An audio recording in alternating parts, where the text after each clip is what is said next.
इस वीडियो में मैं कविता मैं ढूंढता तुझे था के लिखित प्रश्न उत्तरों को लेकर आई हूँ। आइए देखते हैं इसके प्रश्न उत्तर। लिखित का पहला प्रश्न है, इस संसार की वास्तविक स्थिति कैसी है? देखते हैं इसका उत्तर। इस संसार की वास्तविक स्थिति यह है कि हम मनुष्य भ्रमित होकर ईश्वर को धन दौलत, मान सम्मान, गीत भजन आदि में ढूंढते हैं, लेकिन ईश्वर गरीबों और दुखियों के बीच मिलते हैं। इसमें थोड़ा सा आप और भी ऐड कर सकते हैं कि हम ईश्वर को अलग अलग जगह पर ढूंढा करते हैं, लेकिन वो दीन दुखियों के हमें बीच मिलते हैं। अगला प्रश्न देखते हैं इसका। कवि जब यश और धन प्राप्ति के लिए प्रार्थना कर रहा था तब प्रभु क्या कर रहे थे? तो कविता में हमने देखा था। इसका उत्तर है, कवि जब यश और धन की प्राप्ति के लिए प्रार्थना कर रहा था तब प्रभु दीन दुखियों के आंसू के रूप में बह रहे थे और ईश्वर उन्हें संभालने में लगे हुए थे। अगला प्रश्न देखते हैं। कवि और ईश्वर की व्यस्तता को स्पष्ट कीजिए। देखते हैं उत्तर। कवि जब ईश्वर को रिझाने के लिए मतलब खुश करने के लिए उपवन, वन, संगीत, भजन से व्यस्त थे तब ईश्वर दीन दुखियों गरीबों के विकास में लगे हुए थे। मतलब दोनों कैसे व्यस्त थे इसको बताना था। तो बताएंगे कि ईश्वर को खुश करने में व्यक्ति लगा हुआ था और जो ईश्वर है वो दीन दुखियों की सेवा में लगे हुए थे। अगला प्रश्न है, कवि ईश्वर से क्या प्रार्थना करता है? उत्तर देखते हैं। कवि ईश्वर से प्रार्थना करते हैं कि हे ईश्वर, मेरे अंदर ऐसी प्रतिभा प्रदान कीजिए कि मेरे नेत्रों, मन और वचन में आपका ही वास हो तथा मुझे इतना समर्थ बना दें कि मैं दुख में कभी भी हार ना मानूं और सुख में कभी भी आपको ना भूलूं। ये अंतिम पंक्ति में हमने देखा था। अब आगे देखते हैं पांचवा प्रश्न। कविता का मूल भाव अपने शब्दों में लिखिए। मतलब इस पूरे कविता में कवि क्या बताना चाहता है आपको वो बताना है। तो इस कविता का मूल भाव है कि कवि ईश्वर को पाने के लिए जिस राह को अपनाता है उससे ईश्वर कभी भी प्राप्त नहीं हो सकते।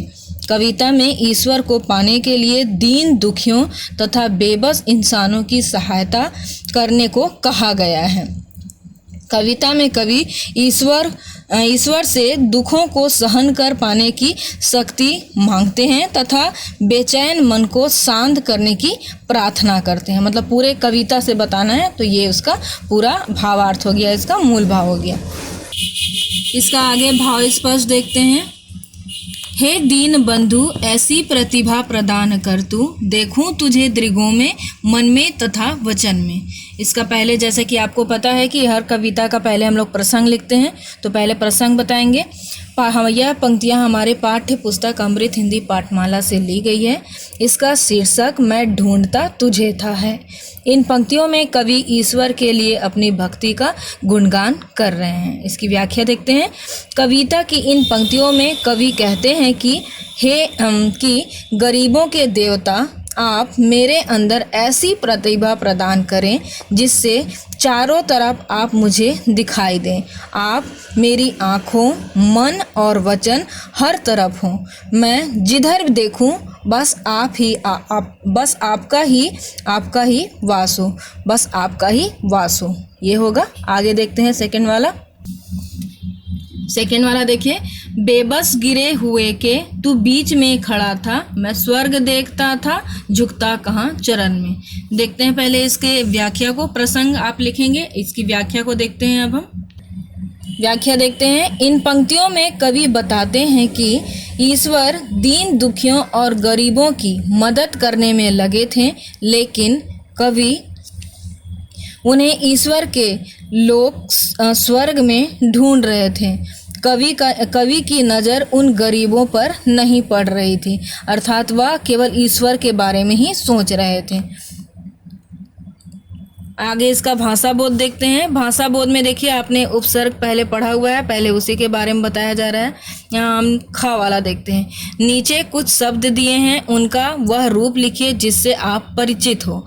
मतलब यहाँ समझ सकते हैं कि ये अमानक शब्द है, उसको मानक शब्द लिखना है हम लोग को।